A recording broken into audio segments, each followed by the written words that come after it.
اب یہ محبوبیت صفاتی ابراہیم علیہ السلام کو حاصل تھی، جس کی وجہ سے اللہ نے ان کو مقام خلت عطا فرمایا تھا، اور قرآن پاک میں ان کی اتنی تعریفیں اللہ نے کی ہیں، اتنی تعریفیں کی ہیں کہ بندہ حیران ہو جاتا ہے۔ اذ جاء ربہ بقلب سلیم، جب وہ آیا اپنے رب کے پاس قلب سلیم لے کر، اللہ اکبر، کیا سونے کا دل ہوگا جو ابراہیم علیہ السلام نے بنایا کہ اللہ قرآن میں اس کی تعریفیں کر رہے ہیں۔ شاکر لانعمہ، اللہ کی نعمتوں کا شکر ادا کرنے والے، اجتباہ وہداہ الی صراط مستقیم، اللہ نے چن لیا، خاص کر لیا اسے اپنے لیے۔ ارے میرے محبوب، آپ بھی ان کے نقش قدم پہ چلیے۔ ایک جگہ فرمایا وَإِبْرَاهِيمَ الَّذِي وَفَّى، اور وہ ابراہیم جس نے اللہ سے وفاداری نبھا کر دکھا دی۔ کیا وہ وفاداری ہوگی کہ اللہ تعریف کر رہے ہیں؟ اللہ فرماتے ہیں کہ ابراہیم علیہ السلام سے ہم نے بیٹے کی قربانی کا جو کام لیا، ان ھذا لہو البلاء المبین، یہ بہت بڑی آزمائش تھی جو ابراہیم علیہ السلام سے مانگی گئی قربانی بیٹے کی، یہ بہت بڑی قربانی تھی، مگر اللہ فرماتے ہیں سلام علی ابراہیم، ابراہیم تجھ پر سلامتی ہو۔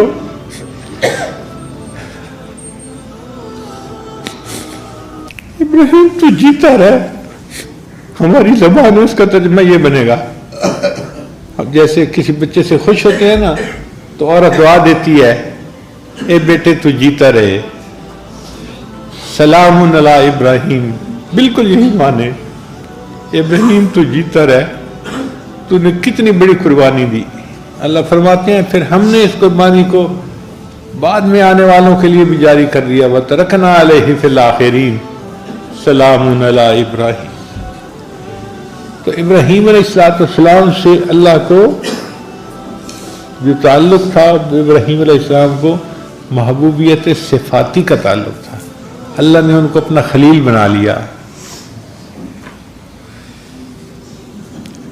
تو نبی علیہ السلام کے دل کی تمنا تھی کہ یا اللہ، محبوبیت ذاتی تو آپ نے مجھے اپنی رحمت سے عطا فرما دی، اب میں دنیا میں ایسا بن کے رہنا چاہتا ہوں کہ مجھے محبوبیت صفاتی بھی نصیب ہو جائے، تاکہ چیز اپنے کمال کے درجے تک پہنچ جائے، اجماع ہو جائے محبوبیت صفاتی اور محبوبیت ذاتی کا۔ تو نبی علیہ السلام نے یہ درود شریف پڑھا، اللہم صلی علی محمد وعلی آل محمد کما صلیت علی ابراہیم وعلی آل ابراہیم انک حمید مجید۔ پھر پڑھا اللہم بارک علی محمد وعلی آل محمد کما بارکت علی ابراہیم وعلی آل ابراہیم انک حمید مجید۔ تو یہ اصل میں نبی علیہ السلام اس کمال کو پسند کرنا چاہتے تھے، یعنی نبی علیہ السلام چاہتے تھے کہ میری حقیقت محمدی جو ہے وہ حقیقت احمدی کے ساتھ متصل ہو جائے۔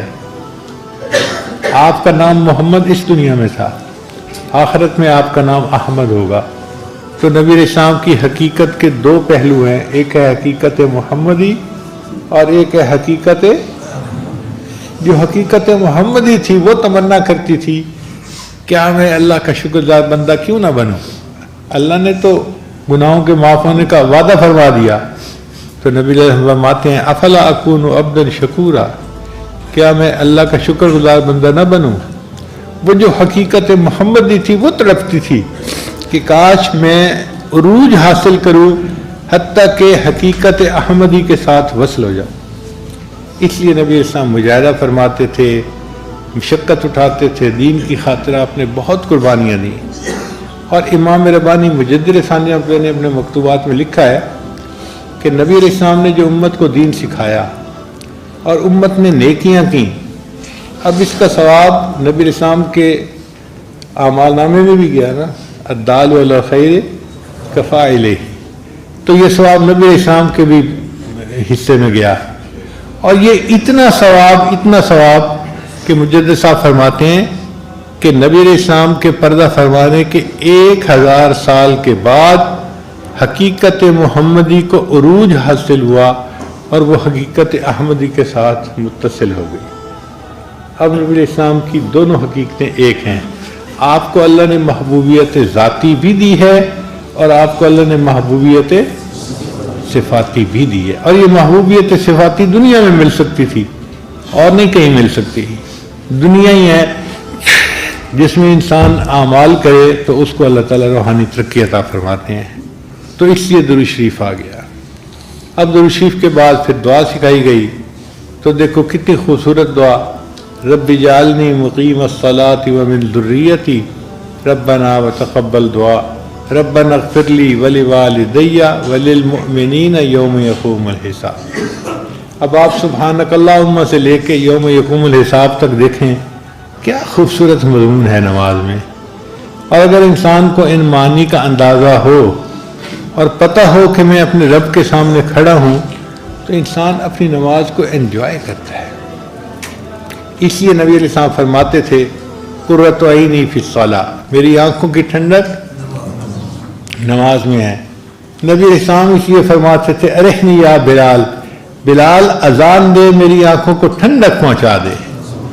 نبی اسلام نماز کے وقت کا انتظار کیا کرتے تھے، صبح پڑھتے تھے نماز ظہر کا انتظار، ظہر پڑھتے تھے عصر کا انتظار، عصر پڑھتے تھے مغرب کا انتظار، مغرب پڑھتے تھے عشاء کا انتظار۔ مومن یا تو نماز پڑھ رہا ہوتا ہے یا نماز کا انتظار کر رہا ہوتا ہے، اور واقعی یہ نماز اتنی اعلیٰ عبادت ہے کہ جو نماز سے ملتا ہے وہ کسی اور نماز سے نہیں مل سکتا، کسی اور عمل سے نہیں مل سکتا۔ امام ربانی مجدد ثانی رحمۃ اللہ اپنے مکتوبات میں لکھتے ہیں کہ جو لوگ قوالیاں سنتے ہیں اور مست ہوتے ہیں اور بھنگڑے ڈالتے ہیں، یہ بیچارے وہ لوگ ہیں جن کو نماز کی حقیقت کا پتہ ہی نہیں ہے۔ اگر ان کو نماز کی حقیقت کا پتہ ہوتا تو یہ اس طرح موسیقی کے اوپر مست نہ ہوتے اور بھنگڑے نہ ڈالتے، بلکہ ان کو رکوع اور سجود میں وہ مزہ نصیب ہوتا جو دنیا میں کسی اور طریقے سے مزہ نصیب ہو ہی نہیں سکتا۔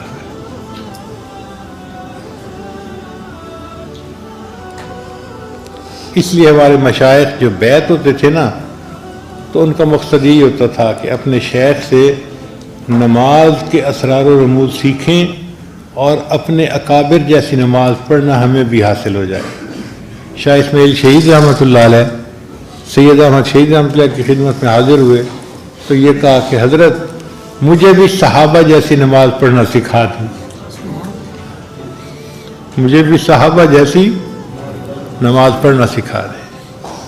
تو شاہ اسماعیل شہید رحمۃ اللہ علیہ نے رات کو ان کی چارپائی اپنی چارپائی کے قریب لگوا دی، تہجد کے وقت پوچھا اسماعیل اٹھ گئے ہو؟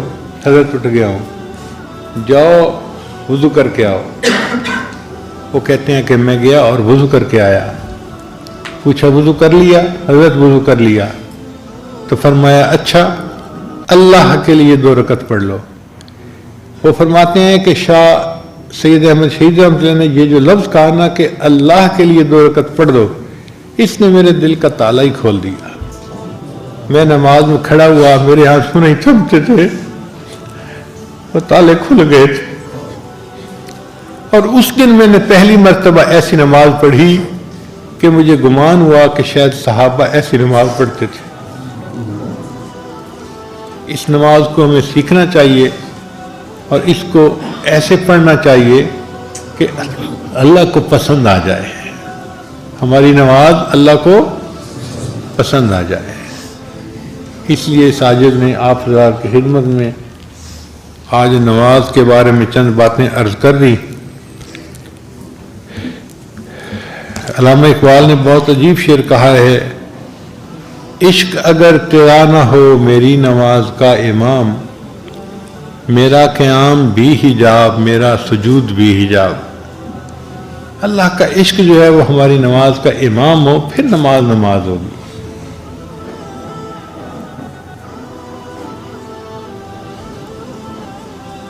اب اس سجدے کی ابتدا فرشتوں سے ہوئی تھی، کہ اللہ نے حکم دیا تھا اسجدوا لآدم، تو انہوں نے آدم علیہ السلام کے سامنے سجدہ کیا تھا اللہ کے حکم سے، اور اس کا اختتام انسان کے اوپر ہوگا۔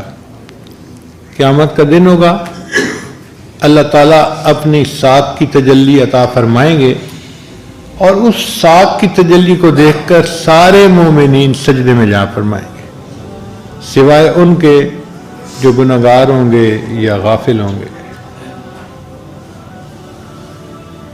مگر فرق یہ ہے کہ وہ جو قیامت کے دن کا سجدہ ہوگا نا، وہ شہود کا سجدہ ہوگا۔ آج تو ہم غیب کے سجدے کرتے ہیں نا، کہ سجدہ تو کر رہے ہوتے ہیں، محبوب سامنے نہیں ہوتا، آنکھوں سے نظر نہیں آ رہا ہوتا، اور انسان کی فطرت ایسی ہے، اس کا دل چاہتا ہے کہ کچھ نظر آتا۔ کبھی اے حقیقت منتظر نظر آ لباس مجاز میں، کہ ہزاروں سجدے تڑپ رہے ہیں میری جبین نیاز میں۔ اللہ کبھی آپ مجھے ظاہر میں نظر آئیں تو دیکھیں ہزاروں سجدے میری جبین میں تڑپ رہے ہیں آپ کے سامنے، میں ان کو ادا کروں۔ اور یہ تمنا قیامت کے دن مومن کی پوری ہوگی، اس کو شہود کا سجدہ نصیب ہوگا۔ کتنے خوش نصیب ہوں گے وہ لوگ جن کو اللہ تعالیٰ یہ نعمت قیامت کے دن عطا فرمائیں گے، اور وہ اللہ کے سامنے اس حال میں سجدہ کریں گے کہ ان کو اللہ کی تجلی نصیب ہو رہی ہوگی۔